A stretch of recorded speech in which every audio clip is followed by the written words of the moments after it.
నైతిక విలువల గురించి మాట్లాడడానికి. నేను ఒక బీసీని, నాకు ఎమ్మెల్సీ ఇచ్చాడు చంద్రబాబు గారు. నాకు అందుకే ఆ రోజు నుంచి ఈ రోజు వరకు దైవంతో సమానం. నీకు 2 సార్లు పార్లమెంట్ సభ్యుడిస్తే ఏంటి, నువ్వేదో పెద్ద లావుగా ఉన్నావు, బండగా ఉన్నాను కాబట్టికే నువ్వు రెండోసారి గెలిచాను అనుకుంటున్నావా? జయదేవ్ గెలిచాడుగా, జయదేవ్ మాట్లాడితే రామ్మోహన్ నాయుడు గెలిచాడుగా, రామ్మోహన్ నాయుడు మాట్లాడవే నీకొక్కడికే ఒళ్ళు బలిసి ఆ రోజు బట్టి గెలిచిన మరుక్షణం నుంచి చంద్రబాబు నాయుడు గారి మీద, తెలుగుదేశం పార్టీ మీద, మా మీద నువ్వు అనేక రకాల మాటలు మాట్లాడితే మేము నోరు మూసుకొని కూర్చున్నాం. ఎందుకో తెలుసా? చంద్రబాబు గారికి నేను మాట ఇచ్చా, చంద్రబాబు గారు నా వల్ల పార్టీ ఇబ్బంది పడదు, నా వల్ల నేను స్టేట్మెంట్ లేను.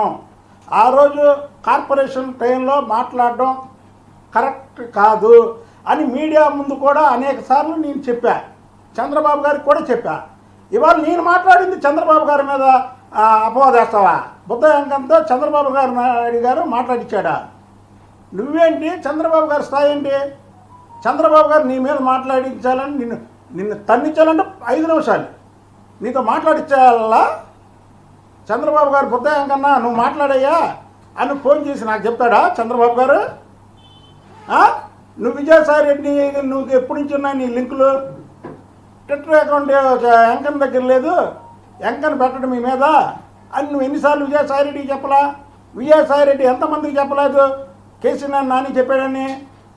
నేనే పెడతా. నాకు పెట్టడం రాకపోతే నా పిఏలు ఉండరా? నాకు పిఏలు ఉండరా? నీ ట్విట్టర్ నువ్వే పెడతావా? నీ పిఏతోనేగా పెట్టిస్తావు, అలాగే నా పిఏతో నేను పెట్టిస్తాను. నువ్వు వైసీపీ కోవర్టువి. ఇప్పుడు నువ్వు క్లియర్గా అర్థమైపోయింది. నువ్వు ఇండిపెండెంట్గా పోటీ చేస్తా, 2 లక్షల మెజార్టీతో గెలుస్తాను అన్న వ్యక్తివి నువ్వు ఎందుకు వెళ్ళావు? జగన్మోహన్ రెడ్డి కాలు ఎందుకు పట్టుకున్నావు? మాట వస్తే అందరి ముందు చంద్రబాబు గారు కాలు పట్టుకుంటాడు బుద్ధ వెంకన్న అని చెప్తా. ఓకే, నాకు దేవుడు అయినా ఆయన కాలుకు నమస్కారం చేస్తే నాకు పై నుంచి కింద వరకు కూడా చాలా ప్రశాంతంగా ఉంటుంది.